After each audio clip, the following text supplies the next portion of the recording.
I was never meant to fit in. Probably I was born to stand out. I grew up in a world that measured me by limits.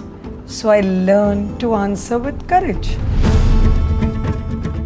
When my voice was doubted, I raised it. I changed the narrative that strength and softness can coexist. I always had the quiet courage to show up and show up with grace and show up with determination, often carrying far more than what's visible. The world, rain blows, but nothing threw me from the path towards my goal. I am Dr. Neelam Mohan, and this is my story.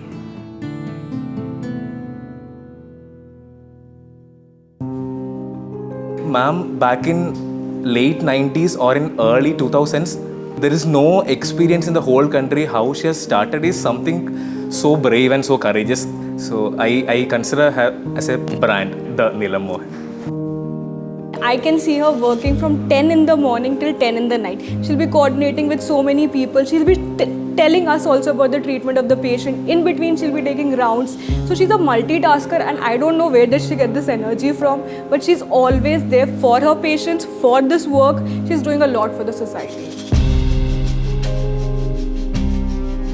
She always gives the best advice, be it transplant, be it surgical, be it medical management of the patient. She is the best at everything. She inculcates habit of excellence in her juniors, not something out of pressure, but something that becomes a habit. Expectations are high if you're working under her, obviously, but there's so much grace, yet there's firmness. I think ma'am is a perfectionist. The values that I grew up with, honesty, integrity, gratitude, giving to others, and compassion, these were deeply ingrained by my parents. Be a good human being before being a good doctor. I come from what was then a relatively small and a simple Hyderabad, very different from the vibrant city today. Initially, I dreamt of becoming an IAS officer, but when I discussed this with my father, he felt that the frequent transfers and uncertainties that are there in that profession could be challenging. He wanted me to be a doctor. His dream soon became my dream. My father started his career in the Air Force and later moved on into business. And my mother worked shoulder to shoulder with him in business, and she ran a boutique. Everything was built purely on hard work. There was no shortcuts to success. That's what echoed in our household.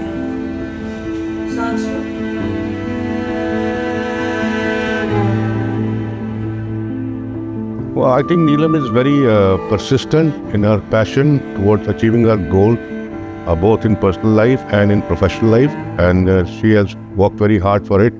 She still works more than 17, 18 hours in a day, which is phenomenal. And we have always supported her with her goals and to achieve them from time to time and year after year. I got married relatively young, in my MBBS final year. And subsequently, I did my entire education post-marriage, and I got settled in Delhi. So in the entrance examination, I got ophthalmology in All India Institute. I took that for 3 months, and then I realized that no, this was not my calling. I wanted to do something different, something new. I did well academically, earned distinctions, but something deeper stayed in me. Right from childhood. That was because my father had said, one day you should receive an award from the President of India. Coming from a small town, I couldn't imagine. I thought that was nearly impossible.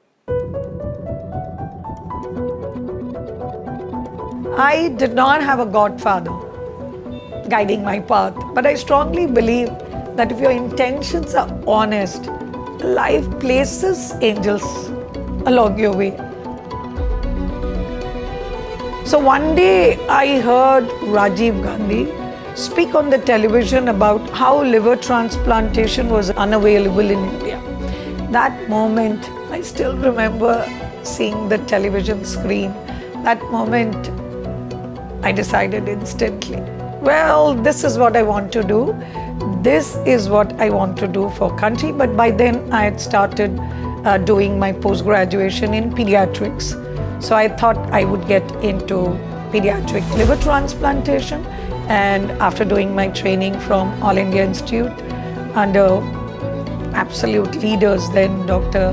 Bhan, Dr. M.K. Arora, I moved on from there for my specialized training, thanks to Dr. Bhan, who wrote a recommendation to Deirdre Kelly in Birmingham. And I went on to do my training in pediatric hepatology and liver transplantation after a couple of years. But being a woman added another layer of challenge. There was often an unspoken question, will she be able to do it?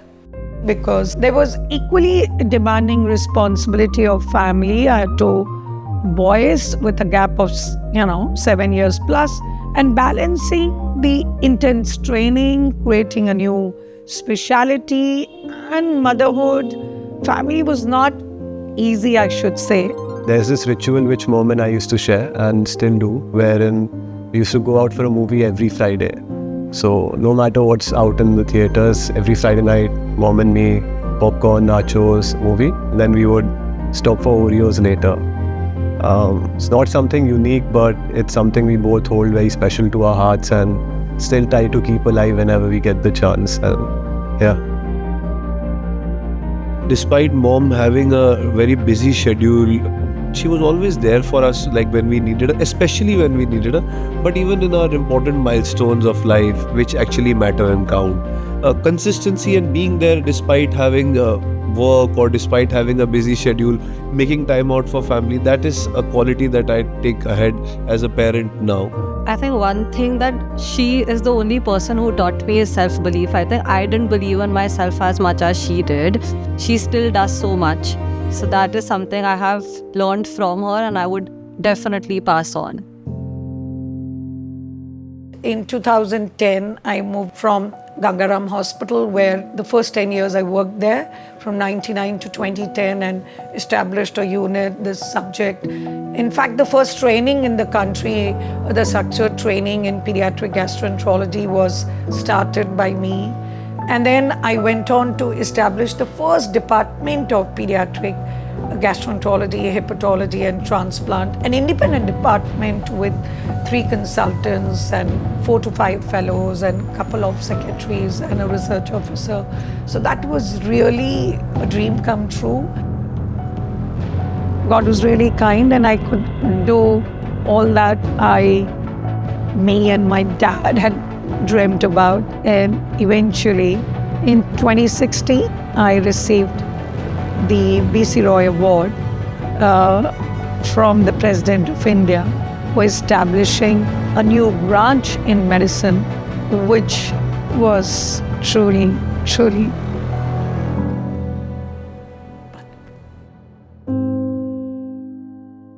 भाई बहुत मरीज आते हैं hospital में, उम्मीद ही लेके आते हैं, और जिस उम्मीद के साथ हम यहाँ पे आए थे नीलम मैम के पास, उस उम्मीद के हम बहुत ही आभारी रहेंगे नीलम मैम के ताउम्र के लिए। मैं उनका तहे दिल से शुक्रिया करता हूँ, हाथ जोड़ के बहुत बहुत धन्यवाद करता हूँ। She really does not distinguish between rich patients and poor patients. She engages at least 50% of time for the community level of work. डॉक्टरों के लिए डेली का है काम कि 10 पेशेंट है, 20 पेशेंट है, देखना सारी चीज़ें, लेकिन मैम के लिए वो नहीं है। मैम मुझे सारी चीज़ें क्लियर करना, बताना, तो मेरे लिए ये परफेक्ट डॉक्टर, इनसे बेस्ट डॉक्टर कोई हो नहीं सकता।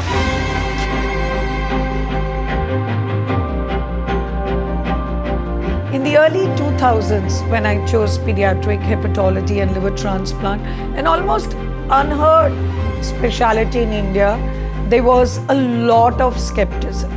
People around don't always believe in your vision.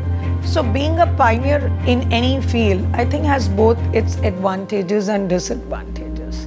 The advantage is that you're creating something new, so there's no one you're actually compared to. And whatever you do would definitely be better than nothing. But the disadvantage is that there is no roadmap. That is when my next dream began, to create a comprehensive children's hospital in India. When you look globally and you see, children's hospitals, state of the art, whether Sick Kids Toronto, Boston Children's Hospital, Philadelphia, Great Ormond Street, and so on, nothing like that exists in India. Would you believe it if I say that with a population of 1.42 billion in India, we have more than 40%, nearly 40 to 44% latest statistics about children and adolescents.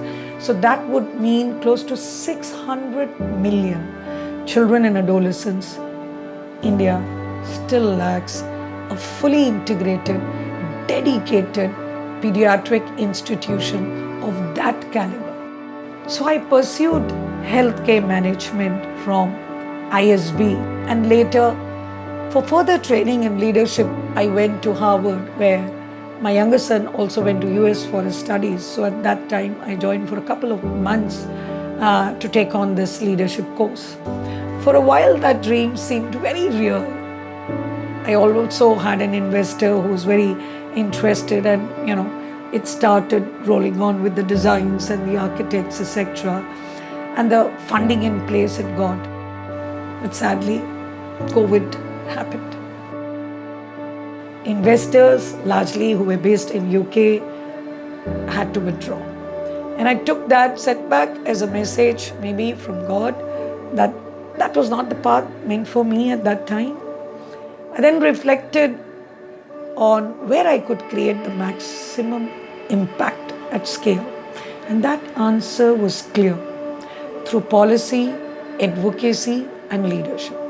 And that is what led me to actively engage within the Indian Academy of Pediatrics, an organization of 50,000 pediatricians. I felt that as a president, I would be able to contribute and to influence on academics, research, community outreach, collaboration with government, with philanthropists, and help to reach out to many of those children whom I may not be able to see clinically and reach out. So this would have been a better impact than a mere clinical excellence. I salute all those past presidents who came before me, and building such a legacy, I promise that I would take this legacy forward higher, wider, and with purpose.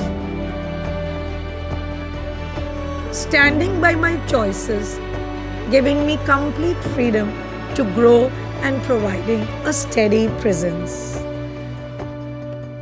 I'm so grateful to my children, my family, my in-laws, my husband for all the support they gave. Doing it all is my reality.